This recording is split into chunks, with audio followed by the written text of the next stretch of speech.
నమస్తే, welcome to our voice. నేను journalist నవత. తస్మత్ జాగ్రత్త, భయపెట్టడానికి కాదు వీడియో, జాగ్రత్తగా ఉండమని చెప్పడానికి మాత్రమే. ఏం జరుగుతోంది అంటారా? తాజాగా కరోనా మరోసారి విజృంభిస్తోంది. రోజు రోజుకు కేసులు పెరుగుతున్నాయి. ఇటీవల వ్యర్థ నీటిలో కరోనా ఆనవాళ్లను గుర్తించారు. ఈ విషయాన్ని centre for disease control and prevention CDC నివేదికలో వెల్లడించింది. దీన్ని ఫ్లిట్ అని నామకరణం చేశారు. అమెరికా, సింగపూర్ సహా అనేక దేశాల్లో ఈ కొత్త వేరియంట్ కేసులు వేగంగా పెరుగుతున్నాయి. అయితే వేగంగా పెరుగుతున్న ఇన్ఫెక్షన్ కారణంగా సింగపూర్ ఆరోగ్య మంత్రిత్వ శాఖ ప్రజలందరూ తప్పనిసరిగా మాస్కులు ధరించాలని మరోసారి విజ్ఞప్తి చేసింది. CDC నివేదిక ప్రకారం ఏప్రిల్ 14 నుంచి 27 వరకు అమెరికాలో దాదాపు 25% కేసులకు KP2 సబ్ వేరియంట్ కారణంగా పేర్కొంది. ప్రపంచవ్యాప్తంగా కరోనా JN1, KP1, KP2 ఉప వేరియంట్లు విస్తరిస్తున్నట్లు నివేదిక పేర్కొంది. ప్రస్తుతం సింగపూర్లో 3/200 కంటే ఎక్కువ కేసులు KP1, KP2 వేరియంట్లు కేసులున్నాయని గుర్తించారు.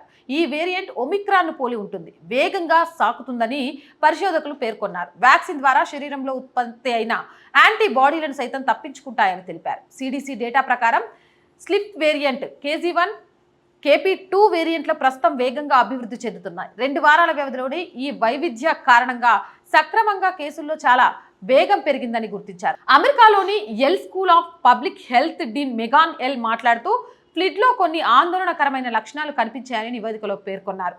స్పోక్ ప్రోటీన్లో మార్పులు ఉన్నాయని, ఇవి సులభంగా మానవ శరీరంలో ప్రవేశించి ఇన్ఫెక్షన్కి కారణమవుతాయన్నారు. మీడియా నివేదికల ప్రకారం సింగపూర్లో కరోనా కొత్త వేవ్ కనిపిస్తోంది. మే 5 నుంచి 11 వరకు 25,900 కంటే ఎక్కువగానే కేసులు రికార్డ్ అయ్యాయి. ఈ క్రమంలో ఆరోగ్య శాఖ మంత్రి ఓంగ్ యే కుంగ్ ప్రజలు మరోసారి మాస్కులు ధరించాలని విజ్ఞప్తి చేశారు. కరోనా కొత్త దశ ప్రారంభంలో ఉన్నామని, కేసులు నిరంతరం భారీగా పెరుగుతున్నాయని, వచ్చే 2 నుంచి 4 వారాల్లో ఇది మరింత వేగం పెరిగే అవకాశం ఉందని ఆయన హెచ్చరించారు. ప్రమాదాన్ని దృష్టిలో పెట్టుకుని మరోసారి మాస్కులు ధరించడం అలవాటు చేసుకోవాలని, తద్వారా వైరస్ ని నియంత్రించవచ్చునని సూచించారు. జూన్ నెలాఖరు వరకు ప్రతి ఒక్కరూ ప్రత్యేక జాగ్రత్తలు తీసుకోవడం కొనసాగించాల్సి ఉంటుందని తెలిపారు. కొత్త వేరియంట్ ఫ్లిట్ కేసులు భారత్లోనూ నమోదయ్యాయి. ఇప్పటి వరకు 250 వరకు కేసులు నమోదయ్యాయని తెలుస్తోంది. మహారాష్ట్రలోని KP2కు చెందిన 91 కేసులు గుర్తించారు. రాష్ట్రంలోని కరోనా కేసులు పెరుగుదలను సూచిస్తోంది. మే 15 వరకు పూణేలో అత్యధికంగా 51 మంది ఈ కొత్త వేరియంట్ సోకింది.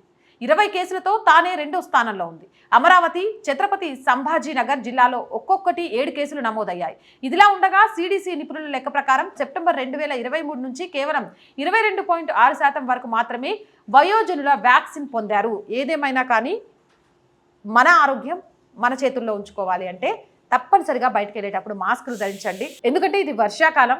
సరే, కోవిడ్ భయం అనేది పక్కన పెడితే ఫ్లూ లాంటివి కూడా తొందరగా విస్తరిస్తూ ఉంటాయి కాబట్టి మాస్కులు ధరించండి. ఇంటి చుట్టుపక్కల నీరు నిల్వ ఉండకుండా చూసుకోండి. పరిశుభ్రతను పాటించండి.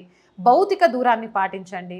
ప్రతి చిన్నదానికి గాబరా పడిపోకండి. ఖచ్చితంగా ఆరోగ్యం విషయంలో జాగ్రత్త పాటించుతూ గోరువెచ్చటి నీళ్లను తాగడం, సరైన వేడివేడి భోజనాన్ని చేయడం, ఆరోగ్యవంతమైన ఆహారాన్ని తీసుకొని ఈ మసాలా ఫుడ్స్కి వీటన్నిటికీ కొంచెం దూరంగా ఉండండి. ఏదేమైనా కానీ ఇంటి ఫుడ్ అంత ఆరోగ్యం ఏది ఉండదు అనే విషయాన్ని కూడా గ్రహించండి. సో మన ఆరోగ్యం మన చేతుల్లోనే ఉంచుకోవాలి. ప్రమాదం అంచున చేరుకొని ప్రభుత్వాలు పట్టించుకోవట్లేదు అని బాధపడటం కంటే తస్మత్ జాగ్రత్తగా ఉండడం కోసం మాత్రమే ఈ వీడియో.